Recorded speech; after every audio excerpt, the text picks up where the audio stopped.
के प्रति मोह का भाव करना,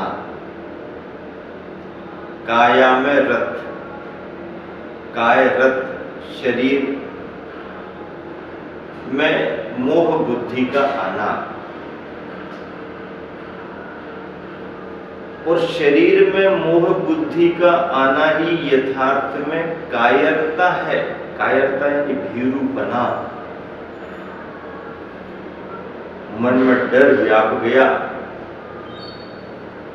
कायरता, डरपोकपना। शरीर माध्यम है, शरीर को माध्यम बनाओ, शरीर को सजाओ नहीं, शरीर को संभालो। सजाने में और संभालने में बहुत अंतर है। संभालना तो बहुत आवश्यक है, क्योंकि कहा गया है शरीर माध्यम खलु धर्म साधनम।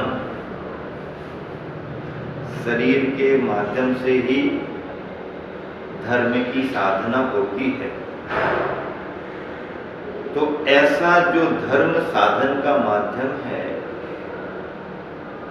उस शरीर को संभालने की जरूरत है। संभालो, ठीक ठाक रहे, दिनचर्या सही बनी रहे, साधना में शरीर ढलता रहे, साधना में सहयोगी बना रहे। इस बात का ध्यान रख करके जो भी कार्य किया जाता है वो शरीर को संभालना माना जाता है। शरीर को संभालने में मोह नहीं है, कर्तव्य निष्ठा है। और शरीर को सजाने में, साज श्रृंगार में यह मोह दिखता है। और आज का मनुष्य भी कितना उदार होकर के काम करता है कि अपने घर पर, अपनी दुकान पर यदि किसी नौकर को रखता है तो जितना उसको वेतन देता है उतना, बल्कि उससे ज्यादा काम कराने का भाव रखता है। सेठ जी समय हो गया, अब जाऊं? अरे भैया अभी कहाँ समय हुआ, अभी तो आधा घंटा और है, थोड़ा काम और करो, थोड़ा और। नहीं, हो तो गया है। अरे हो तो गया, थोड़ा काम और करके तो जाओ। तो जितना वेतन देता है उतना काम लेता है, बल्कि उससे ज्यादा ही लेता है। और शरीर के प्रति कैसा व्यवहार करता है? शरीर को जितना वेतन देता है, शरीर से उतना काम नहीं लेता है। सुबह से शरीर की सेवा हो रही है, तैयार कराया जा रहा है, चाय नाश्ता हो रहा है, सजाया जा रहा है, तैयार किया जा रहा है, फिर भोजन हो रहा है, फिर आराम हो रहा है, फिर घूमना फिरना हो रहा है। दिन में कितनी बार इसको देते हैं, क्या क्या देते हैं, मन माफिक देते हैं। जिस मौसम के अनुसार जो आवश्यकता होती है वो देते हैं। सर्दी गर्मी से बचाव का ध्यान रखते हैं, शरीर पुष्ट रहे, पौष्टिक बना रहे, इसके लिए सारे उपाय करते हैं। सुबह से शाम तक शरीर को वेतन ही वेतन दिया जा रहा, और काम कितना दिया जा रहा? हमसे जमता नहीं है, हमसे काम नहीं होता। अच्छा, भोजन तो जमता है, मेहनत नहीं जमती। इस इंसान ने दोयम दर्जे का काम किया है। अपने कार्य के लिए किसी को सेवक बना करके रखा, तो जितना वेतन देता उससे ज्यादा काम लेता है। और ये शरीर भी हमारे सेवक के समान है। जब हम इसको इतना वेतन दे रहे हैं, इतनी खुराक दे रहे हैं, इतनी इसकी सार संभाल कर रहे हैं, तो इससे कितना काम हम ले रहे हैं ये ध्यान देने की जरूरत भी तो है। इस पर ध्यान इसका नहीं है, और यही इसकी सबसे बड़ी अज्ञानता है, और यही अज्ञानता इसके लिए दुख का कारण बनी हुई है। दुख का कारण और कुछ नहीं है, इसकी यही अज्ञानता शरीर से व्यामोह का भाव, शरीर के प्रति आसक्ति का भाव, सुख सुविधाएं खूब देना और जरा सा भी कष्ट सहन नहीं, हमसे जमता नहीं। थोड़ी गर्मी जमती नहीं, सर्दी जमती नहीं, थोड़ी मेहनत जमती नहीं। अरे भैया, शरीर से यदि मेहनत नहीं कराओगे तो शरीर भी तो एक खराब हो जाएगा। इस शरीर को आप उसकी क्षमता के अनुसार, सबकी क्षमताएं अलग अलग होती हैं, सबके स्वास्थ्य अलग अलग होते हैं, सबकी उम्र अलग अलग होती है, लेकिन जो जिसका है, जिस उम्र, उसके अनुसार शरीर से मेहनत तो हो नहीं होता।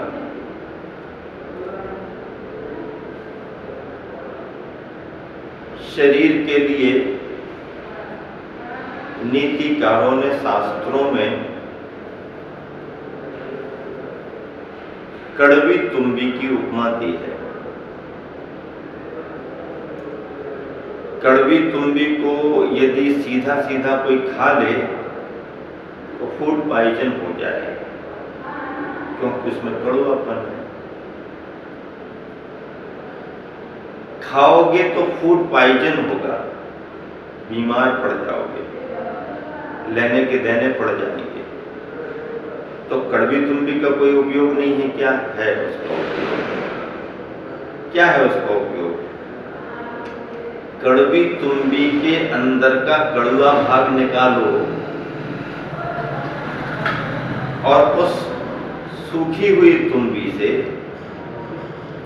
आप चाहो तो नदी पार हो जाओ, और चाहे तो तुम्बी का तमूरा बना करके भगवान का भजन करो। शरीर भी इसी तरह का है। इसका उपभोग करोगे तो फूड पॉइजन मिलेगा आपको, और इसका उपयोग करोगे तो साधन होने के कारण यह आपके सुख शांति में कारण बनेगा। ऐसा महत्व कौन समझता है? ज्ञानी ही समझता है, क्योंकि शास्त्रों का सार यही है कि मनुष्य की पर्याय बड़ी दुर्लभता से मिलती है, और प्राप्त इस नरदेह से, मनुष्य की पर्याय से यदि हमने अपना भविष्य अच्छा बना लिया तो संसार के सागर से हम पार भी हो सकते हैं, सुख शांति को प्राप्त भी कर सकते हैं। पंक्तियां कह रही हैं, साधना छोड़ कायरत होना ही कायरता है। साधना में लगे हैं, अभ्यास कर रहे हैं, बहुत अच्छी बात है। अभ्यास जम भी रहा है, अभ्यास से हम आगे भी बढ़ रहे हैं। अब ऐसे अभ्यास, ऐसी साधना को छोड़ कायरत होना ही, शरीर में रत होना, संलग्न होना ही मार्ग से हटने संबंधी, साधना से हटने संबंधी, शरीर के प्रति आसक्ति का भाव आने संबंधी कायरता है। और यह कायरता मोक्ष मार्ग में संभव नहीं। मोक्ष मार्ग तो, धर्म का मार्ग तो मनोबल से चलता है। शरीर कमजोर हो तो भी काम हो सकता है, और मन कमजोर हो तो शरीर बलिष्ठ भी हो तो भी काम नहीं होता। मनोबल की जरूरत है। शरीर का बल अपनी जगह है, आत्मबल, विल पावर जिसका जितना मजबूत होता है वह साधना के मार्ग में उतना ही आगे बढ़ता है। अगली पंक्तियां हैं गुरुवर की। खाओ पियो भी, खाओ पियो भी, थाली में छेद करो कहां जाओगे। खाओ पियो भी और फिर थाली में छेद करो कहां जाओगे। भैया आप समझो तो, जिस थाली ने, जिस प्याले कटोरी ने आप पर इतना उपकार किया है कि भोजन करने में सहयोग दिया, पानी पीने में सहयोग दिया, ऐसे बर्तनों में जहां भोजन पानी कर रहे हो, उन्हीं बर्तनों में यदि छेद करने लग जाओ तो कहां जाओगे। परिणाम इसका क्या निकलेगा। इसका मतलब ये है, आशय ये है कि जो हमारे आश्रयदाता हैं उनके साथ हमें धोखा नहीं करना चाहिए। आश्रय दिया है उन्होंने, आलंबन सहारा दिया है उन्होंने, डूबते को किनारा बने हैं वो, डूबते को तिनके का सहारा बने हैं वो। और जब डूबते समय कोई सहारा बना, शरण किनारा बना, तो ऐसे आश्रयदाता के प्रति हमारे मन में कृतज्ञता का भाव आना चाहिए। उसके द्वारा किए गए उपकार का अनुभव हमारे मन में होना चाहिए। किसी के द्वारा किए गए उपकार का भाव यदि हमारे मन में होता है तो हम कृतज्ञ माने जाते हैं। अन्यथा लोगों की वृत्ति तो ऐसी भी देखने में आती है कि अपना काम बन गया और बाद में सामने वाले को भूल गए। अरे होगा, क्या लेना देना, अपना काम तो हो गया। नहीं, गलत बात है। नीतिकार कहते हैं कि किसी से चाहे छोटी मदद मिली हो चाहे बड़ी मदद मिली हो, समय पर जरूरत पर जो मदद मिलती है वो बड़ी ही मानी जाती है। अभी आदमी प्यासा है, एक कटोरी पानी का ही महत्व है। नहीं, हम 2-4 दिन बाद आपको एक पूरी बाल्टी भर के पानी दे देंगे, इतना सारा पानी देंगे, उतना सारा पानी आप बाद में दोगे, वो बात की बात है। अभी एक कटोरी दे दो। यदि किसी ने प्यासे समय में एक कटोरी पानी दिया और कालांतर में वह पानी पीने वाला गुणगान करे, किसने मुझे एक कटोरी पानी दिया था, एक कटोरी पानी दिया था, तो कोई सोचेगा अरे एक कटोरी पानी में क्या होता। नहीं, एक कटोरी पानी में तो कुछ नहीं होता, पर प्यासे कंठ को एक कटोरी पानी क्या, एक बूंद भी मिल जाए तो राहत महसूस होती है। अब कठिनाई के समय में, कष्टों के समय में, परेशानी के समय में यदि किसी ने कुछ सहयोग कर दिया तो उसका स्मरण रखना और फिर उनके किए गए उपकार का बदला चुकाना, उन्हें भी समय आने पर मदद करना, ये कृतज्ञता का गुण है। और ऐसी कृतज्ञता का गुण भारतीय संस्कृति में ढेर सारे उदाहरणों में मिलता है। मनुष्य तो मनुष्य, पशु पक्षी भी ऐसे कृतज्ञता के गुणों से अभिभूत होते हुए दिखाई देते हैं।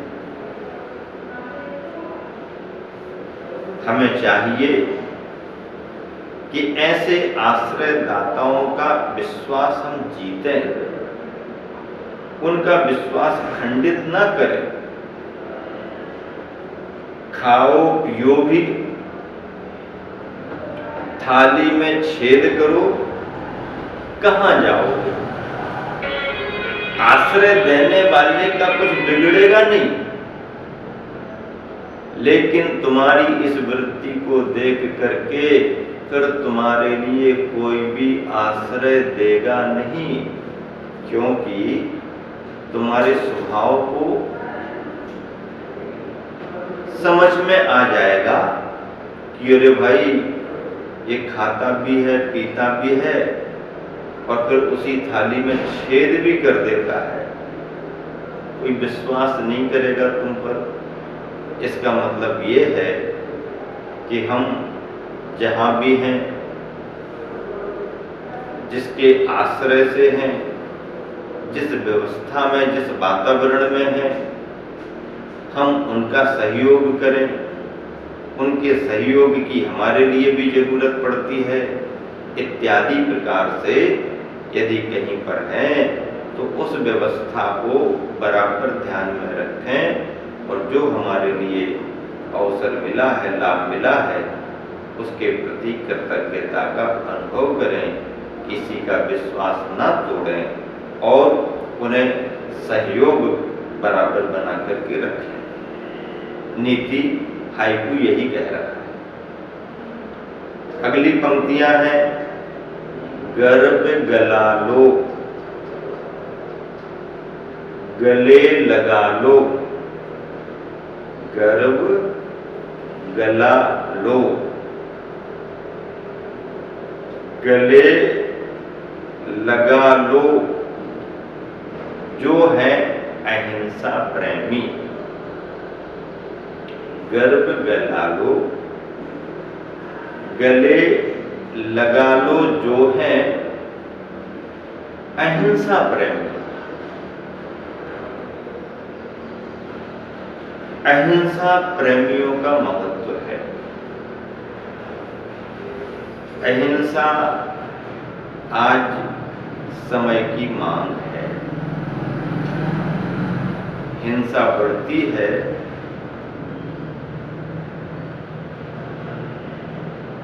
और हिंसा का वातावरण बढ़ता है तो व्यक्ति की जिंदगी कैसी हो जाती है, आज वर्तमान के इस समय को देख करके समझो।